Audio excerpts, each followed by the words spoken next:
Imagina por un momento que eres un soldado británico en 1775.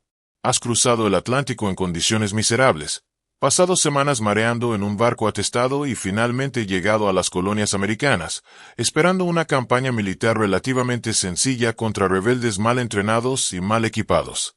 Viste el icónico uniforme rojo del ejército más poderoso del mundo. Sirves bajo el mando de generales que derrotaron a los franceses en la Guerra de los 7 Años y formas parte de una maquinaria militar que ha dominado los campos de batalla europeos durante generaciones. Pero algo va muy mal. Las reglas de la guerra que te enseñaron simplemente no se aplican aquí. El enemigo no lucha como debería. El territorio es hostil de maneras que jamás imaginaste. Y con cada día que pasa, te das cuenta de que esta no será la guerra que te prometieron. Bienvenido a la pesadilla de los casacas rojas británicos en la Revolución Americana. Antes de continuar, si te gusta este contenido, suscríbete al canal y deja un comentario sobre el tiempo que tardaste en ver este video. Tu participación ayudará enormemente al crecimiento del canal. La historia que vamos a contar hoy no es la versión romántica que han visto en las películas. Es la brutal, compleja y a menudo aterradora realidad de lo que significó ser un soldado británico luchando contra los revolucionarios estadounidenses.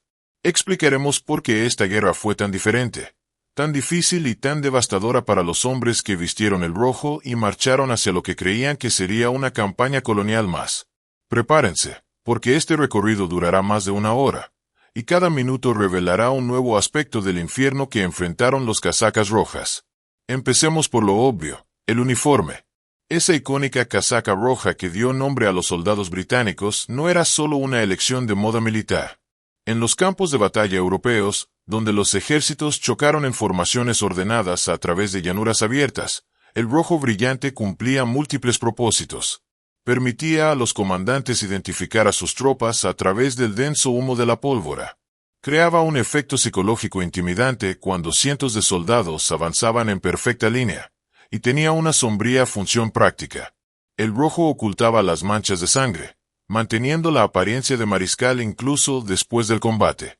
Pero en los densos bosques de América, aquel uniforme rojo brillante se convirtió en una sentencia de muerte andante. Los revolucionarios americanos no luchaban en formaciones ordenadas en las llanuras. Se ocultaban tras árboles, rocas y muros de piedra. Aprovechaban el terreno de maneras que violaban todas las convenciones de la guerra europea. Y aquel rojo brillante convertía a cada soldado británico en un blanco perfecto contra el verde y el marrón del bosque americano. Pero el uniforme no era solo una cuestión de color. Era pesado, incómodo y completamente inadecuado para el clima americano. El grueso abrigo de lana, diseñado para los inviernos europeos, se convertía en una tortura bajo el sol implacable de los veranos americanos. Los soldados británicos marchaban con más de 13 kilos de equipo a temperaturas que fácilmente superan los 30 grados centígrados. La combinación de calor, humedad y lana pesada provoca agotamiento por calor con alarmante frecuencia. Los hombres se desmayaban en formación. Otros sufrían golpes de calor que los dejaban delirando e incapacitados. Y los inviernos. Los inviernos americanos eran muy diferentes a los que la mayoría de los soldados británicos conocían. El invierno de Valley Forge es famoso entre los estadounidenses, pero los británicos también sufrieron enormemente. El mismo uniforme que los sofocaba en verano resultó inadecuado para los gélidos inviernos. Las botas de cuero, aunque resistentes, no estaban diseñadas para la nieve profunda y el hielo constante. Los pies congelados y la gangrena fueron compañeros inseparables durante los meses de invierno. Ahora hablemos de tácticas. Los británicos se entrenaron durante años para luchar de una manera específica. Líneas de batalla, formaciones cerradas, descargas coordinadas de mosquetes.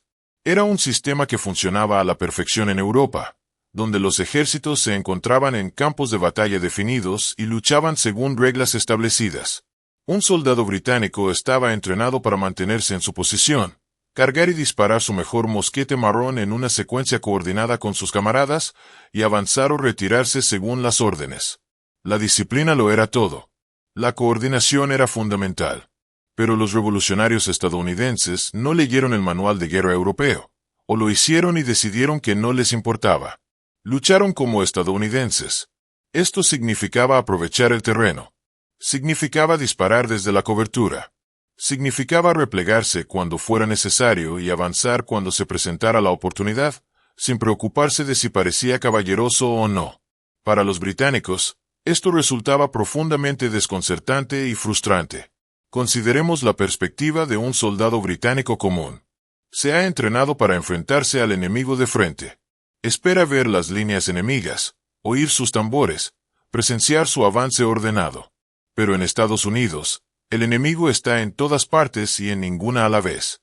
Uno marcha por un camino forestal y estalla un tiroteo desde todas direcciones. No se puede ver quién dispara. No se puede responder al fuego con eficacia porque no hay un objetivo claro. Solo queda seguir marchando, esperando que la bala que lleva tu nombre no te encuentre. Los francotiradores estadounidenses eran particularmente aterradores. En Europa, disparar a los oficiales se consideraba una falta grave. Los oficiales, con sus uniformes distintivos y posiciones visibles, eran técnicamente objetivos, pero existía un entendimiento tácito de que no se les apuntaba específicamente. Era una cuestión de honor militar. Los estadounidenses no tenían tales escrúpulos. Los oficiales británicos, fácilmente identificables por sus elaborados uniformes y posiciones de mando, eran objetivos prioritarios. Esto generó un enorme problema estratégico para los británicos. Los oficiales experimentados eran recursos valiosos, requerían años de formación y eran imposibles de reemplazar rápidamente en el frente americano. Cuando los francotiradores estadounidenses comenzaron a eliminar sistemáticamente a los oficiales británicos, la cadena de mando se vio gravemente afectada. Las unidades se desorientaron. Las órdenes no se transmitían con eficacia.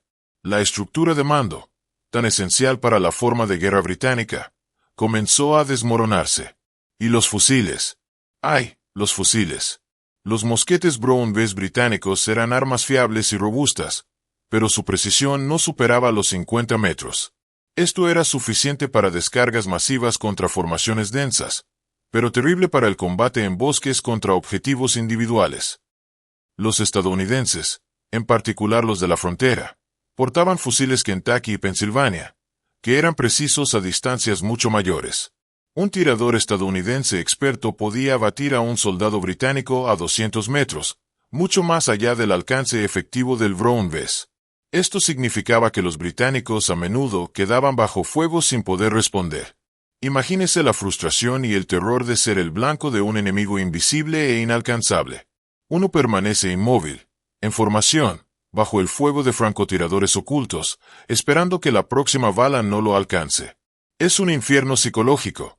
Ahora bien, hablemos de algo poco común, la logística. La guerra se basa tanto en el suministro como en el combate.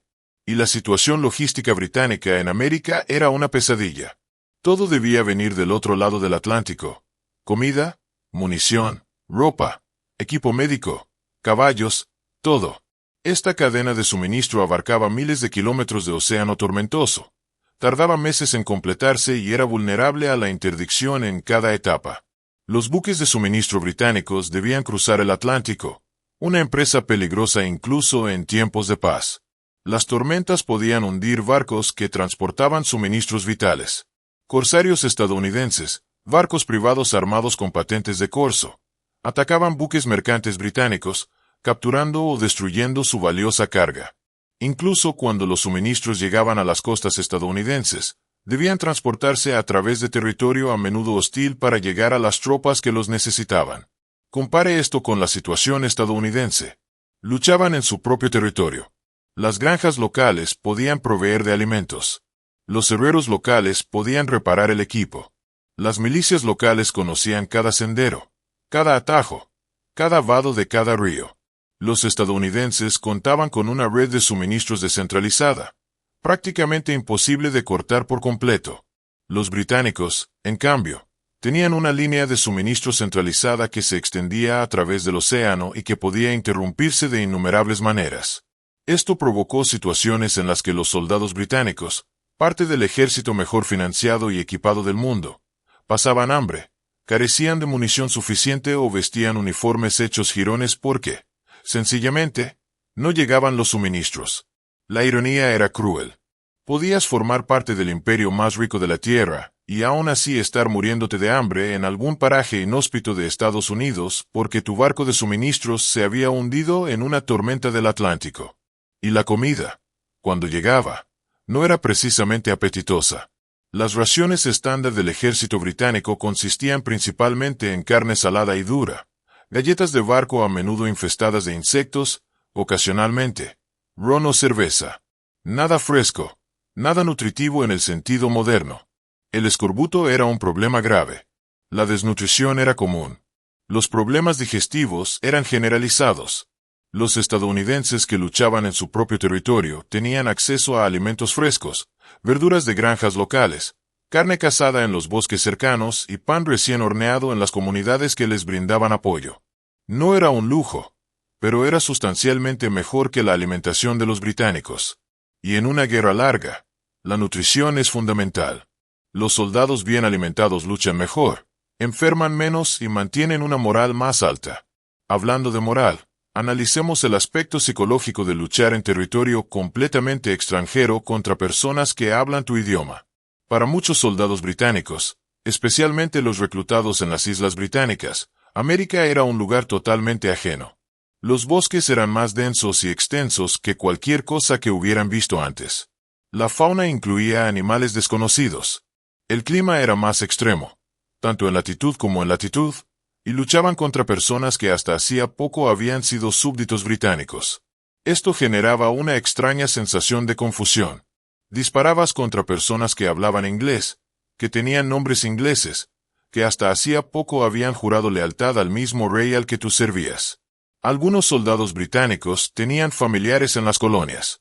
Algunos habían servido junto a los colonos en guerras anteriores contra los franceses y los nativos. Ahora recibían órdenes de matarlos. Para colmo, no todos los estadounidenses eran revolucionarios. Había un número significativo de lealistas, colonos que permanecían fieles a la corona británica. Esto significaba que los británicos a menudo no podían distinguir entre amigo y enemigo. Ese granjero con el que te cruzabas en el camino podía ser un pacífico lealista o un miliciano esperando para emboscarte al pasar. Ese pueblo tranquilo podía estar lleno de espías revolucionarios o ser firmemente lealista. Simplemente no se sabía. Esta constante incertidumbre resultaba psicológicamente agotadora. En una guerra europea tradicional, las líneas estaban claras. Se sabía quién era el enemigo porque vestían uniformes diferentes, hablaban idiomas diferentes y estaban claramente del otro lado del campo de batalla. En Estados Unidos, el enemigo podía ser cualquiera: tu vecino, tu proveedor, la persona que te vendió comida ayer. Esta paranoia constante corroe la psique de una forma que el combate directo no lo hace. Y luego estaban las alianzas de los estadounidenses con las naciones nativas. Las tribus nativas americanas tenían sus propias razones para luchar, razones que precedían a la revolución y que persistirán después. Algunas tribus se aliaron con los británicos, considerándolos el mal menor en comparación con los colonos estadounidenses, quienes invaden continuamente sus tierras. Otras tribus, aliadas con los estadounidenses, permanecieron neutrales o cambiaron de bando según las circunstancias. Para los soldados británicos, luchar junto a los guerreros nativos americanos o contra ellos era una experiencia aterradora. Los nativos americanos luchaban de maneras aún más ajenas a las convenciones europeas que los revolucionarios estadounidenses. Sus sofisticadas tácticas de guerrilla, su profundo conocimiento del terreno y su capacidad para moverse sigilosamente por los bosques los convierten en adversarios formidables o en valiosos aliados. Pero incluso cuando los nativos luchaban del lado británico, existían tensiones y malentendidos. Profundas diferencias culturales, barreras lingüísticas y objetivos estratégicos divergentes hacían que la cooperación fuera a menudo tensa. Y cuando los nativos luchaban contra los británicos, las consecuencias podían ser terribles. Emboscadas que surgían de la nada. Senderos que parecían seguros hasta que dejaron de serlo.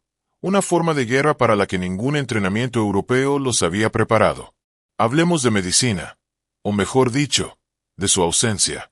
Las heridas de batalla en la época de la Revolución Americana a menudo eran sentencias de muerte, no necesariamente por la herida en sí, sino por las infecciones que inevitablemente le seguían. La teoría de los gérmenes aún tardaría décadas en desarrollarse. Los cirujanos no se lavaban las manos entre pacientes. Los instrumentos rara vez se esterilizaban. No existían los antibióticos. Una bala de almizcle que impacta una extremidad a menudo resultaba en una amputación, no porque la extremidad no pudiera salvarse, sino porque la infección resultante probablemente mataría al paciente de todos modos. Lo mejor era amputar rápidamente sin anestesia, salvo quizás un poco de ron y un trozo de cuero para morder. Solo se esperaba que la persona sobreviviera al shock y la hemorragia. Las heridas en el torso o el abdomen eran prácticamente mortales. No había forma de tratar eficazmente los daños en los órganos internos. Simplemente sufría una agonía terrible, a veces durante días, hasta finalmente fallecer. Las lesiones en la cabeza eran obviamente catastróficas. Incluso las heridas aparentemente leves podían volverse mortales si se infectaron, lo cual sucedía con frecuencia. Y las enfermedades mataban a muchos más soldados que las balas. La disidencia, el tifus, la viruela, la malaria, la neumonía, todas eran compañeras constantes de los ejércitos en campaña. Las condiciones sanitarias en los campamentos militares eran pésimas para los estándares actuales. Letrinas inadecuadas, falta de agua potable y hombres viviendo en estrecha proximidad creaban las condiciones perfectas para la propagación de enfermedades. Una epidemia podía devastar un regimiento con mayor eficacia que cualquier batalla. Un batallón podía estar a pleno rendimiento una semana. 3 semanas después, la mitad de sus miembros estaría demasiado enfermo para luchar y una cuarta parte habría muerto. Y la medicina de la época poco podía hacer, salvo aislar a los enfermos y esperar a que la epidemia siguiera su curso. Para los británicos, esto suponía un problema particular, ya que era muy difícil conseguir reemplazos. Un regimiento estadounidense diezmado por una enfermedad podía reconstruirse con voluntarios o milicianos locales con relativa rapidez. Un regimiento británico diezmado tenía que esperar meses a que llegaran los reemplazos del otro lado del Atlántico, si es que llegaban. Ahora bien, consideremos el terror de las marchas forzadas a través de territorio desconocido. Los comandantes británicos a menudo ordenaban largas marchas para lograr objetivos estratégicos o escapar de situaciones tácticas desfavorables. Pero marchar por la campiña americana no era como marchar por las carreteras europeas en buen estado. Las carreteras en la América colonial, cuando existían, a menudo no eran más que senderos ensanchados, sin pavimentar, sin mantenimiento, que se convertían en lodazales después de la lluvia. Desaparecen por completo en densos bosques y estaban siempre bajo la amenaza de una emboscada. Imaginen marchar durante días a través de un denso bosque con todo su equipo bajo un calor sofocante o un frío intenso, sabiendo que en cualquier momento el fuego de los disparos podía resonar desde la línea de árboles, sin saber si llegaron a su destino, sin saber si los mapas que usaban sus oficiales eran precisos, ya que la geografía de la América colonial era notoriamente imprecisa, y sin contar los puentes, o la falta de ellos. Los ejércitos europeos generalmente podían confiar en la infraestructura establecida, los puentes sobre los ríos, las carreteras entre ciudades y los puntos de referencia conocidos. En América, a menudo había que vadear ríos porque no había puentes, o construir puentes temporales, un proceso lento que dejaba a los soldados vulnerables a los ataques, o buscar vados, que podían ser traicioneros y cambiaban con las estaciones, el nivel del agua y los mosquitos. Dios mío, los mosquitos. En los pantanos y humedales, que abarcan gran parte del teatro de operaciones americano, los mosquitos eran una plaga constante y exasperante. No solo eran molestos, sino que también transmitían enfermedades como la malaria. Los soldados sufrían fiebre y delirio a causa de las picaduras de mosquitos, sin comprender la relación entre los insectos y sus enfermedades. Analicemos un aspecto que a menudo se pasa por alto: la edad y la experiencia de las tropas. El ejército británico era una fuerza profesional, pero eso no significaba que todos los soldados fueran veteranos curtidos. Muchos eran jóvenes, algunos apenas salidos de la adolescencia, reclutados de las clases bajas de la sociedad británica, donde las oportunidades eran limitadas y el ejército ofrecía un sueldo regular, aunque escaso. Estos jóvenes soldados se entrenaban en métodos de guerra europeos y luego se veían inmersos en un entorno completamente diferente. Su ventaja en entrenamiento, que habría sido significativa en un campo de batalla europeo, resultaba menos útil en los bosques y montañas de América. Mientras tanto, muchos de los revolucionarios estadounidenses, especialmente los de las zonas fronterizas, Habían crecido cazando y disparando. Podían cargar y disparar más rápido, con mayor precisión y moverse por los bosques con más sigilo porque lo habían hecho toda la vida. El contraste era especialmente marcado con los fusileros estadounidenses. Estos solían ser hombres de la frontera que habían usado sus rifles desde la infancia. Podían derribar una ardilla de un árbol alto, lo que significaba que sin duda podían alcanzar a un soldado británico a distancias que los soldados británicos consideraban imposibles. Y conocían el terreno como ningún mapa podía mostrar. Sabían dónde encontrar agua. Sabían qué plantas eran comestibles. Sabían interpretar las señales del mal tiempo en las nubes y el comportamiento animal. Los británicos tenían entrenamiento y disciplina. Los estadounidenses, familiaridad y adaptabilidad. En un campo de batalla europeo abierto, el entrenamiento y la disciplina prevalecían. En los bosques y montañas de América, la familiaridad y la adaptabilidad a menudo resultaban más valiosas. También estaba la cuestión de la motivación. ¿Por qué luchaba un soldado británico? Porque era su trabajo. Porque le pagaban por hacerlo, aunque no mucho. Porque sería castigado si no lo hacía. La deserción se castigaba brutalmente, a menudo con azotes públicos o incluso la ejecución. Pero estas motivaciones negativas no crean soldados que luchan con fiereza cuando las cosas se ponen difíciles. ¿Por qué luchaba un revolucionario estadounidense? Creía que luchaba por su libertad, su tierra, su futuro. Acertada o no, justa o injusta, esta creencia le proporcionaba una poderosa motivación. Un soldado que lucha por dinero podría retirarse cuando la situación parece desesperada. Un soldado que lucha por su hogar lucha hasta que ya no puede más. Esto no significa que todos los estadounidenses fueran fervientes patriotas ni que todos los británicos fueran mercenarios altruistas. La realidad era mucho más compleja. Pero, en promedio, el factor motivacional favorecía a los revolucionarios, y esto importaba en los momentos críticos de la batalla. Y luego estaban los hessianos. El ejército británico, sobrecargado e incapaz de reclutar suficientes soldados rápidamente, recurrió a contratar mercenarios alemanes, principalmente de los estados de Hesse y otros principados alemanes. Estos soldados, conocidos colectivamente como hessianos, aunque provenían de diversos lugares, eran profesionales bien entrenados, pero su presencia generó problemas. Para los soldados británicos, esto provocó resentimiento. Se trataba de extranjeros que cobraban más que ellos por realizar el mismo trabajo. Además, existían barreras lingüísticas.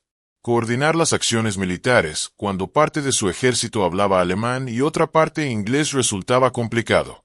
Y para los estadounidenses, el uso de mercenarios extranjeros era prueba de la desesperación británica, un argumento propagandístico que contribuyó a reclutar más revolucionarios. Los propios hessianos se enfrentaron a sus propios desafíos. Estaban incluso más lejos de casa que los británicos. Muchos habían sido prácticamente vendidos al servicio militar por sus príncipes, no eran verdaderos voluntarios. Y después de la guerra, muchos optaron por quedarse en Estados Unidos en lugar de regresar a casa, lo que sugiere que su lealtad a sus empleadores británicos era precaria. Analicemos batallas específicas desde la perspectiva británica. La batalla de Bunker Hill se suele presentar como una victoria británica porque finalmente tomaron la posición, pero fue una victoria pírrica. Los británicos sufrieron más de 1000 bajas, incluyendo muchos oficiales, para capturar una colina sin valor estratégico duradero. Los estadounidenses se retiraron ordenadamente, infligiendo pérdidas desproporcionadas a los atacantes. Para los soldados británicos que marchaban colina arriba bajo fuego intenso, debió ser aterrador. Avanzaban en formación ordenada, con sus camaradas cayendo a su alrededor, escalando un terreno que otorgaba a los defensores todas las ventajas. Y cuando finalmente tomaban la posición, miraban a su alrededor y veían tantos muertos y heridos que la victoria parecía vacía. O consideren la batalla de Saratoga como el punto de inflexión de la guerra. El general Burgoyne marchó con su ejército hacia el norte del estado de Nueva York, con la esperanza de reunirse con otras fuerzas británicas y dividir las colonias. Pero los demás ejércitos británicos no aparecieron. Las líneas de suministro de Burgoyne fueron cortadas. Se encontró rodeado por fuerzas estadounidenses cada vez mayores, desesperado hasta el extremo. Para los soldados bajo el mando de Burgoyne, debió ser una pesadilla creciente. Las raciones y la munición escaseaban, no había esperanza de recibir refuerzos, Las constantes escaramuzas diezmaban a su ejército. Finalmente, llegó la humillación de la rendición, algo casi inaudito para un ejército británico. La batalla de Cowpens reveló otra debilidad británica. El general Talton, al mando de una fuerza de dragones e infantería, atacó temerariamente a una fuerza estadounidense que se había posicionado con cautela. Los estadounidenses ejecutaron una brillante retirada fingida, atrayendo a los británicos y luego rodeándolos. Para los soldados británicos, parecía que estaban ganando, con el enemigo en retirada, hasta que de repente descubrieron que estaban rodeados y bajo fuego desde todos los flancos. Y el asedio de Yorktown, la última batalla decisiva. El general Cornwallis se fortificó en Yorktown, con la esperanza de ser rescatado por la Royal Navy. Pero la flota francesa, aliada con los estadounidenses, controlaba la bahía. La Royal Navy fue repelida. Cornwallis quedó rodeado por fuerzas estadounidenses y francesas en clara inferioridad numérica, con la espalda contra el agua y sin esperanza de escape ni rescate. Para los soldados británicos en Yorktown, la situación debió ser desesperada. El bombardeo constante de la artillería franco-estadounidense, la escasez de suministros, los heridos y enfermos abarrotaban cada espacio disponible. Finalmente, la inevitable rendición, que marcó el fin efectivo de la guerra. En cada uno de estos casos, los soldados británicos lucharon con valentía. No fue la cobardía lo que los derrotó. Fue una combinación de liderazgo deficiente, logística imposible, tácticas inadecuadas para el terreno y el enemigo.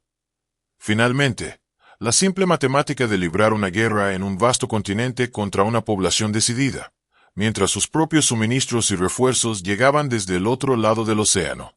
Abordemos un tema poco tratado: el impacto psicológico de luchar en una guerra que se siente perdida. A medida que la guerra avanzaba y se hacía evidente que no se produciría la rápida pacificación prometida, la moral británica se resintió. Los soldados comenzaron a cuestionar el sentido de todo. ¿Por qué arriesgan sus vidas? ¿Para conservar colonias que claramente ya no desean ser gobernadas por ustedes? ¿Para enriquecer a comerciantes y políticos en Londres que jamás oirán volar una bala? La deserción se convirtió en un problema creciente. Los soldados simplemente desaparecen en la inmensidad de la naturaleza americana.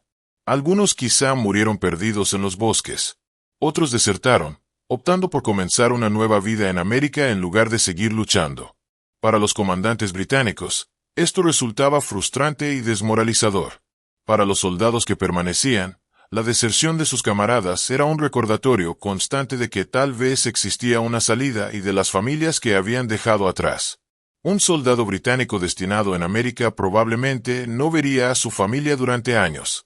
Las cartas tardaban meses en llegar a cualquier destino, si es que llegaban. Podrías recibir una carta informándote de la muerte de un familiar meses atrás. O podrías no recibir jamás. Simplemente, nunca lo sabrías.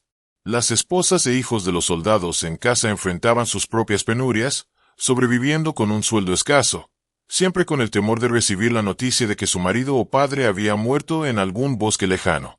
Este coste humano, raramente cuantificado en los libros de historia, fue enorme. Familias destrozadas, vidas arruinadas. Un trauma psicológico que entonces no tenía nombre, pero que sin duda existía. Los soldados que regresaban de América, si es que regresaban, a menudo eran personas transformadas. Habían visto y hecho cosas que los atormentaban. Consideremos también el contexto político. La guerra de Estados Unidos no era popular en Gran Bretaña. Existía una oposición significativa en el Parlamento y entre la población. Algunos consideraban que los estadounidenses tenían motivos legítimos para quejarse. Otros simplemente pensaban que la guerra había costado demasiado y había logrado muy poco. Para un soldado, saber que muchos en casa cuestionaban el propósito de la guerra añadía una capa más de desmoralización, y había corrupción e incompetencia en varios niveles de la estructura de mando y logística británica. Los proveedores cobran precios excesivos por suministros de mala calidad. Oficiales con conexiones políticas, pero militarmente incompetentes, recibían el mando de soldados más experimentados. Las órdenes de Londres a menudo revelaban una completa incomprensión de la realidad sobre el terreno en Estados Unidos. Para los soldados rasos que sufrían las consecuencias de estos fallos sistémicos, la frustración era profunda. Marchaban con botas que se deshacían porque algún proveedor se embolsó dinero suministrando cuero de mala calidad. Luchaban bajo el mando de un oficial que no sabía lo que hacía porque su padre conocía a la gente adecuada en Londres. Están ejecutando una estrategia que carece de sentido dada la realidad táctica, pero que suena bien en una sala de conferencias a miles de kilómetros de distancia. Esta desconexión entre el liderazgo británico y la realidad sobre el terreno era un problema crónico. Los generales en Londres planeaban las campañas como si América fuera una campaña europea más. Los oficiales en el campo intentaban explicar por qué estos planes no funcionan, pero a menudo eran ignorados y los soldados rasos pagaban el precio con sangre. El contraste con el liderazgo estadounidense es instructivo. George Washington ciertamente cometió errores, pero estuvo presente, compartiendo las penurias con sus tropas. Fundamentalmente, entendió el tipo de guerra que libraba. Sabía que no podía ganar derrotando a los británicos en batalla campal tras batalla campal. Así que ni lo intentó. Libró una guerra de desgaste, preservando su ejército, aprovechando las oportunidades cuando podía, sobre todo, manteniendo viva la rebelión. El liderazgo británico, por el contrario, a menudo parecía estar intentando librar la última guerra. Buscaban batallas decisivas que aplastaron la rebelión de una vez por todas. Pero los estadounidenses rara vez les proporcionaban estas batallas, y cuando lo hacían, el resultado no siempre era el esperado por los británicos. Analicemos con más detalle el tema de las comunicaciones. En la era anterior al telégrafo, coordinar operaciones militares a grandes distancias era extremadamente difícil. Un general británico en Nueva York no podía simplemente llamar a un general en Filadelfia o Charleston. Las órdenes debían ser transmitidas por mensajeros a caballo o por barco, lo que tardaba días o semanas, y estos mensajes podían ser interceptados. Los estadounidenses se volvieron muy hábiles en la captura de mensajeros británicos. Esto les proporcionaba información valiosa sobre los planes y movimientos británicos. También significaba que las órdenes cruciales nunca llegaban a su destino, lo que provocaba fallos de coordinación que podían ser catastróficos. ¿Recuerdan la campaña de Saratoga? Una de las razones por las que Burgoyne quedó aislado fue que otros ejércitos británicos que debían reunirse con él nunca recibieron las órdenes adecuadas o no las siguieron. Para un soldado británico, estos fallos de coordinación significaban que podía marchar hacia lo que se le había prometido como una operación con apoyo, solo para encontrarse solo, sin refuerzos, porque algún mensaje se había perdido o había sido capturado. Es el tipo de situación que te hace dudar de si tus comandantes realmente saben lo que está pasando y de la inteligencia que poseen, o de la que carecen. Los británicos a menudo tenían información deficiente sobre las posiciones, la fuerza y las intenciones de los estadounidenses. Esto se debía en parte a que los estadounidenses operaban en su propio territorio, donde contaban con un amplio apoyo civil. Un granjero que parecía neutral para un oficial británico podía estar pasando información a los revolucionarios. Una mujer en una taberna podía estar escuchando conversaciones británicas e informando a los estadounidenses. Un niño podría ser un mensajero. Los británicos simplemente no podían confiar en nadie.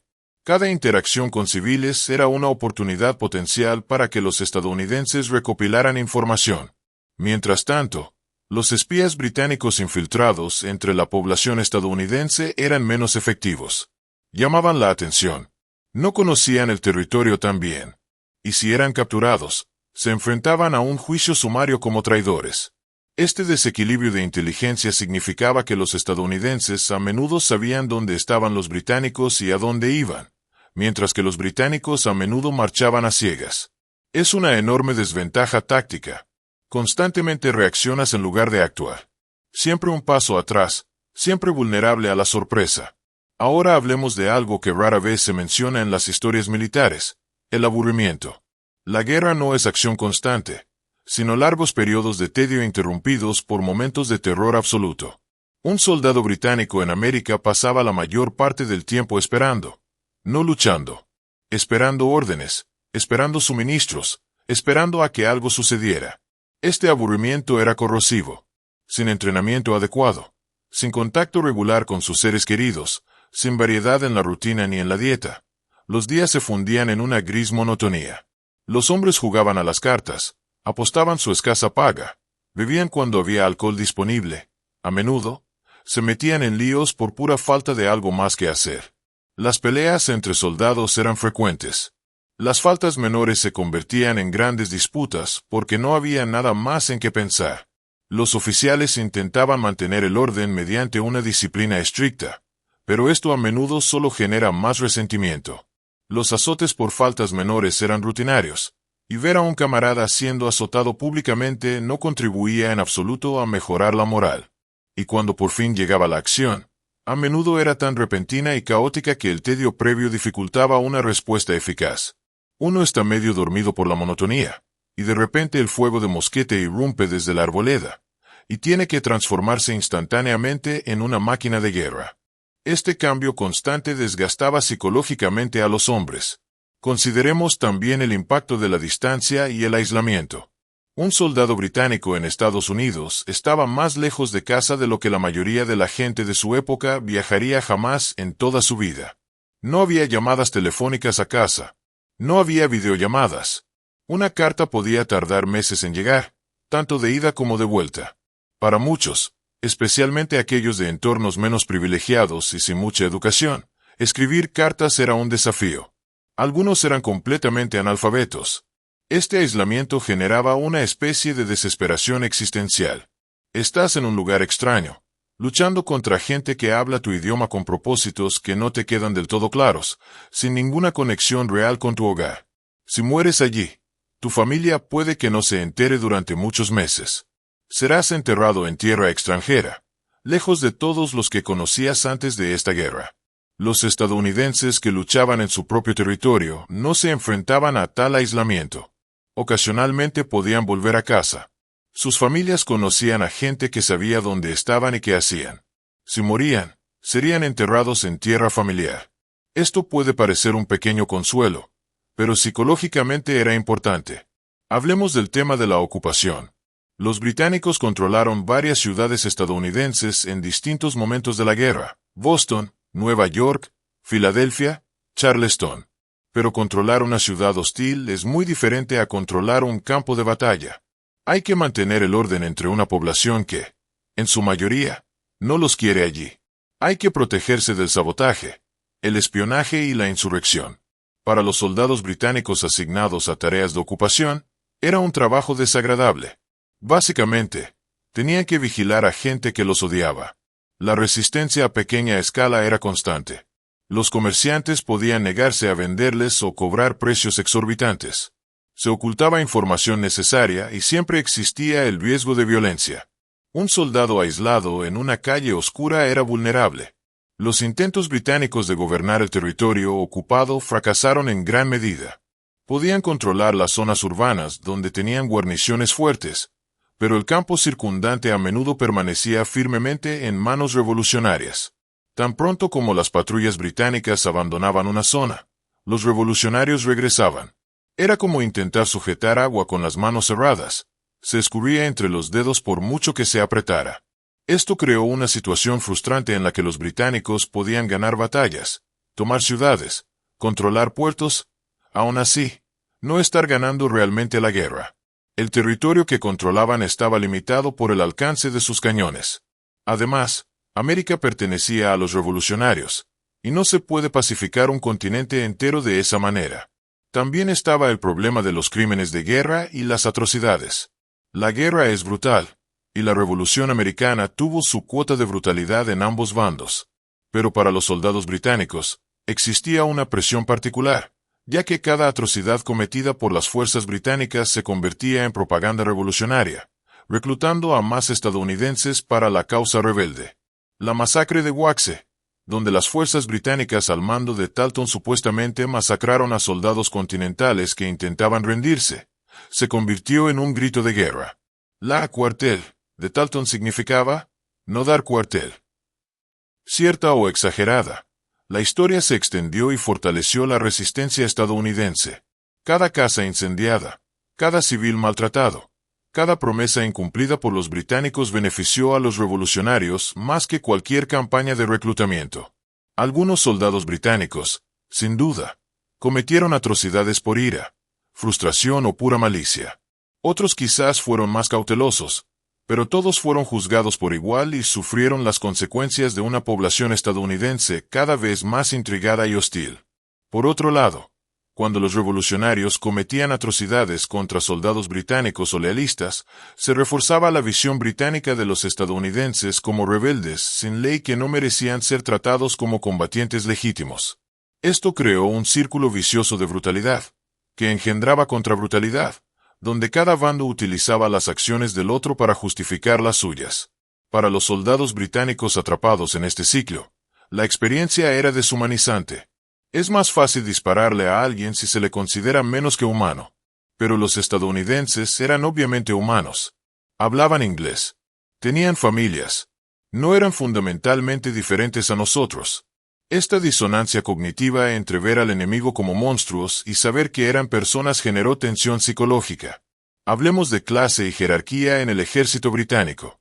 Era rígidamente jerárquico, lo que exacerbó muchos de los problemas que hemos analizado. Los oficiales provenían casi exclusivamente de las clases altas. Compraban sus rangos, lo que significa que la riqueza, no la capacidad, a menudo determinaba quién comandaba. Los soldados rasos provenían de la clase trabajadora. Los soldados rasos, a menudo hombres sin otras opciones en la vida, vivían en condiciones precarias. Esta división de clases creó una desconexión entre oficiales y soldados rasos. Los oficiales vivían con relativa comodidad, incluso en campaña, con tiendas de campaña adecuadas, mejores raciones y sirvientes personales. Los soldados rasos vivían en condiciones miserables, comían mal y eran tratados como prescindibles. Un oficial podía perder más dinero jugando a las cartas en una sola noche que un soldado raso en un año. Esta desigualdad engendró resentimiento. Si bien la disciplina mantenía a los hombres a raya, se basaba en el miedo al castigo, no en el respeto ni la lealtad. Cuando la situación se volvía realmente desesperada, cuando parecía no tener solución, este tipo de disciplina tendía a desmoronarse. Los hombres desertaban, se rendían o simplemente dejaban de luchar con eficacia. Compárese esto con el ejército continental estadounidense, que, aunque también tenía sus propios problemas de clase y jerarquía, contaba con mayor movilidad social. Un hombre de origen humilde podía ascender a puestos de responsabilidad si demostraba capacidad. Washington, aunque de origen privilegiado, buscó conscientemente cultivar la lealtad mediante el ejemplo personal y el carisma, no solo mediante el miedo. Esta diferencia en la estructura de mando y la cultura militar favoreció a los estadounidenses en conflictos prolongados. La lealtad basada en creencias compartidas y respeto mutuo perdura más bajo presión que la lealtad basada únicamente en el temor al castigo. Ahora bien, abordemos un problema técnico con enormes implicaciones prácticas: el mantenimiento de las armas. El mosquete marrón era un arma fiable, pero requería un mantenimiento regular para seguir funcionando. En los climas húmedos de Estados Unidos, especialmente en el sur, la pólvora negra podía humedecerse y volverse inservible. Los mecanismos de disparo podían oxidarse y la madera deformarse. Mantener las armas en buen estado requería limpieza, lubricación y reemplazo de piezas con regularidad. Sin embargo, en Estados Unidos, con líneas de suministro precarias, las piezas de repuesto a menudo no estaban disponibles. Las herramientas para un mantenimiento adecuado eran escasas, y las condiciones en las que vivían los soldados dificultaban enormemente dicho mantenimiento. No se puede limpiar un mosquete correctamente cuando llueve y no se dispone de un refugio adecuado. Esto significaba que, en cualquier momento, un porcentaje de las armas británicas presentaban fallas o estaban completamente inoperativas. Para un soldado cuyo mosquete no disparaba al apretar el gatillo, esto podía ser fatal. Estás en la línea de batalla, supuestamente parte de una descarga coordinada, y tu arma no dispara. Ahora estás indefenso mientras el enemigo responde al fuego. Los estadounidenses se enfrentaban a problemas similares, pero tenían un acceso más fácil a herreros locales que podían reparar sus armas. Además, muchos soldados estadounidenses habían mantenido sus propias armas durante años antes de la guerra, por lo que sabían cómo mantenerlas en buen estado. Era parte de su vida civil, a diferencia de los soldados británicos, para quienes el mosquete era equipo militar, no una herramienta personal. También estaba el tema de la alimentación y el transporte de animales. Los ejércitos dependían de caballos y bueyes para el transporte, la artillería y la caballería. Estos animales necesitaban ser alimentados, abrevados y cuidados. En Europa, el forraje para animales era generalmente accesible. En América, especialmente al desplazarse por territorio hostil o subdesarrollado, alimentar a cientos o miles de animales era un gran desafío. Los animales que morían o se debilitaban demasiado para trabajar debían ser reemplazados. ¿Pero de dónde provenían los reemplazos? Podían comprarse o confiscarse en granjas locales, pero esto exacerbaba las relaciones con la población civil. Podían enviarse desde el otro lado del Atlántico. Sin embargo, transportar animales vivos en buques transatlánticos era aún más difícil y costoso que transportar suministros. Sin un transporte adecuado de animales, el traslado de suministros y artillería se volvía extremadamente complicado. Podías tener cañones que no podías trasladar a donde se necesitaban por falta de caballos para tirar de ellos. Podías tener suministros pudriéndose en un almacén por falta de carros para distribuirlos. Los estadounidenses, una vez más, tenían ventaja en este aspecto. Podían requisar animales y vehículos de las granjas locales cuando los necesitaban. No tenían que traerlo todo desde el otro lado del océano. Sus líneas de suministro eran más cortas y flexibles. Analicemos el papel de la Marina Real, que fue tanto una ayuda como un obstáculo para las fuerzas británicas en tierra. La Marina podía transportar tropas, proporcionar apoyo de fuego para las operaciones costeras y proteger las líneas de suministro. El control de los mares era vital para el esfuerzo bélico británico, pero los barcos no podían navegar por tierra. Controlar la costa no les otorgaba el control del interior. Y cuando Francia entró en la guerra del lado de los estadounidenses, la supremacía naval británica se vio amenazada. La flota francesa podía disputar el control de las aguas costeras, como quedó demostrado de forma decisiva en Yorktown. Para los soldados británicos en las guarniciones costeras, la armada era vital. Pero para quienes operaban tierra adentro, la armada podía estar a cientos de kilómetros de distancia y ser prácticamente irrelevante para sus necesidades inmediatas. No se puede comer un barco. No se puede disparar artillería naval en una emboscada en el bosque. Su desconexión entre el poder naval y las necesidades de la guerra terrestre fue un problema estratégico fundamental. Gran Bretaña era una potencia naval suprema, pero la Revolución Americana fue, fundamentalmente, un conflicto terrestre en un vasto continente. Las fuerzas navales simplemente no podían proyectar suficiente poder hacia el interior para pacificar el territorio. Ahora bien, consideremos el impacto psicológico de sobrevivir frente a prosperar. Un soldado británico en América no buscaba construir una vida. Buscaba sobrevivir hasta poder regresar a casa. Cada día se trataba de superarlo, no de alcanzar ninguna meta significativa. Este tipo de mentalidad de supervivencia es agotadora.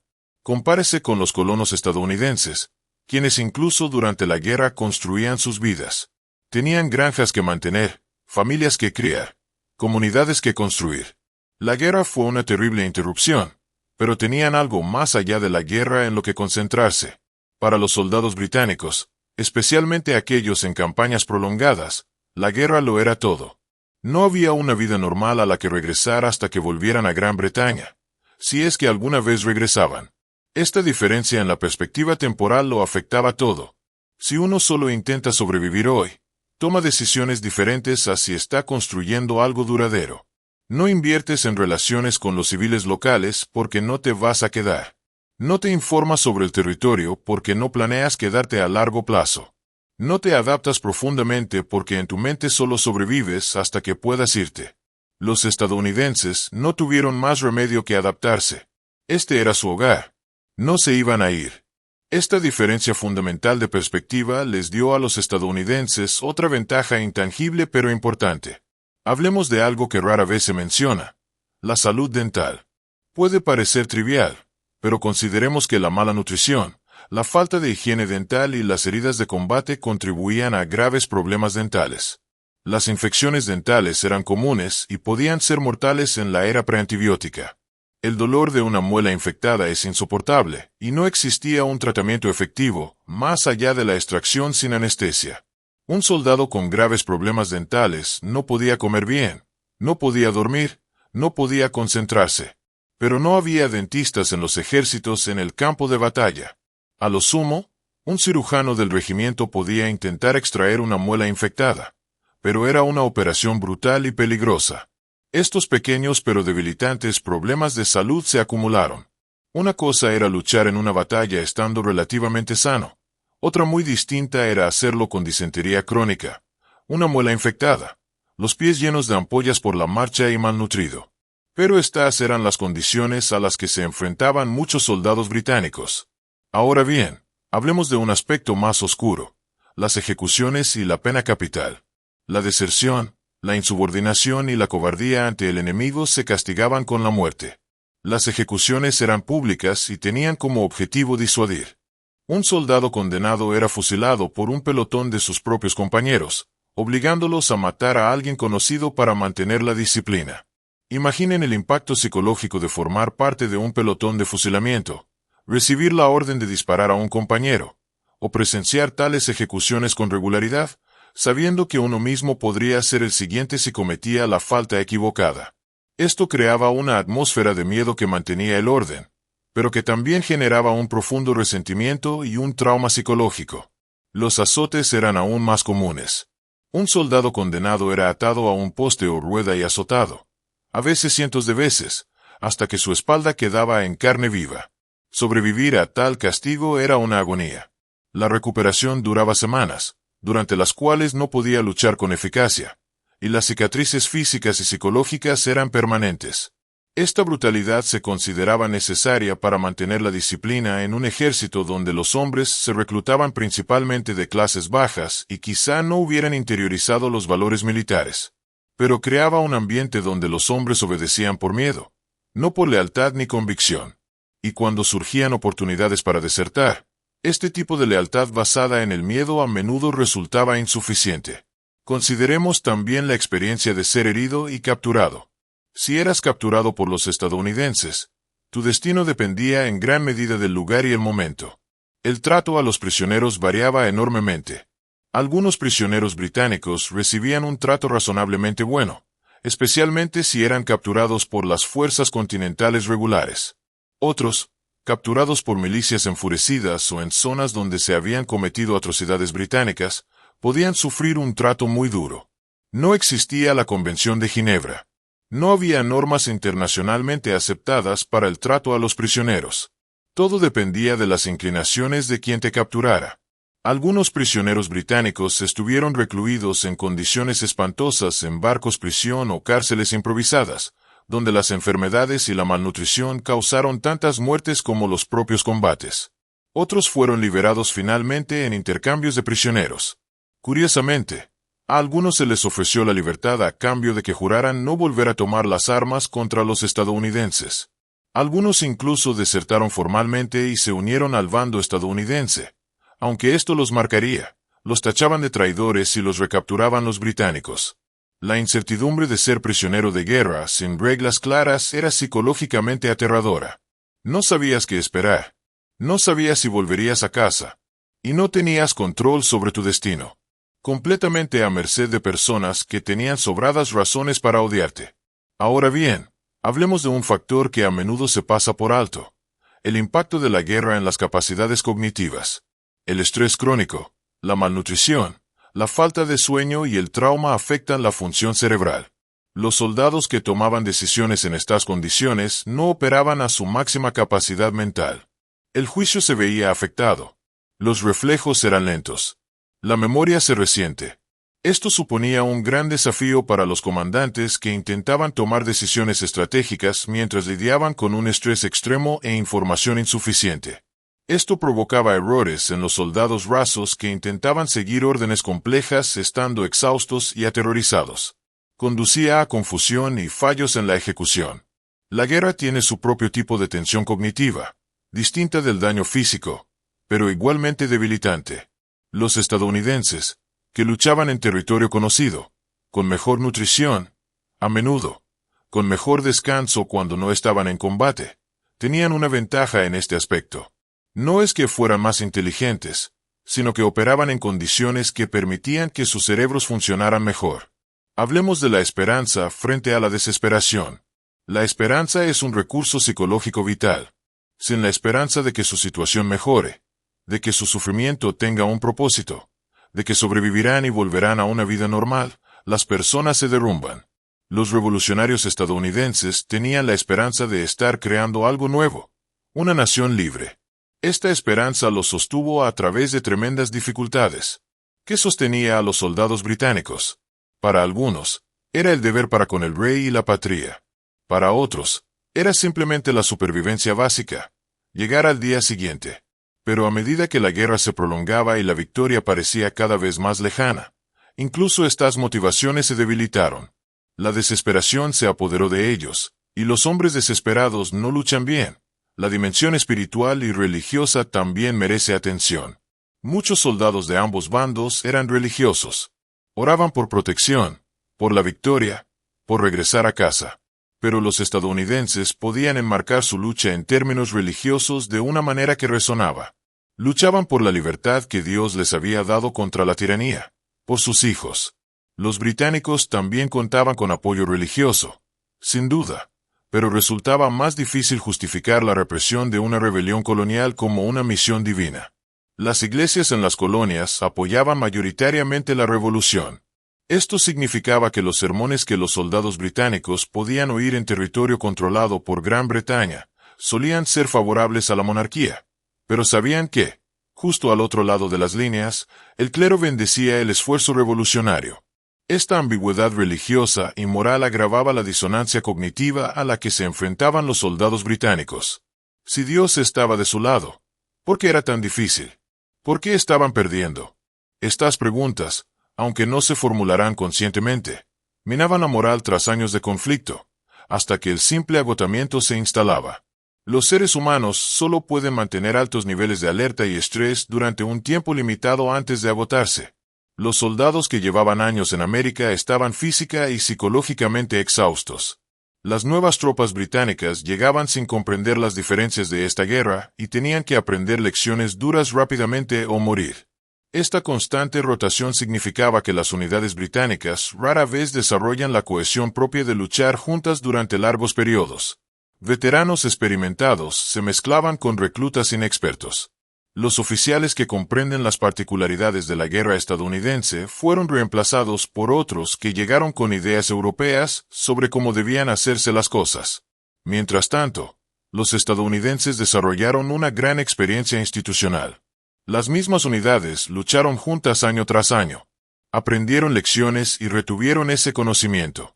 El ejército continental que surgió al final de la guerra era mucho más profesional y capaz que el conjunto de milicias que comenzó en Lexington y Concord.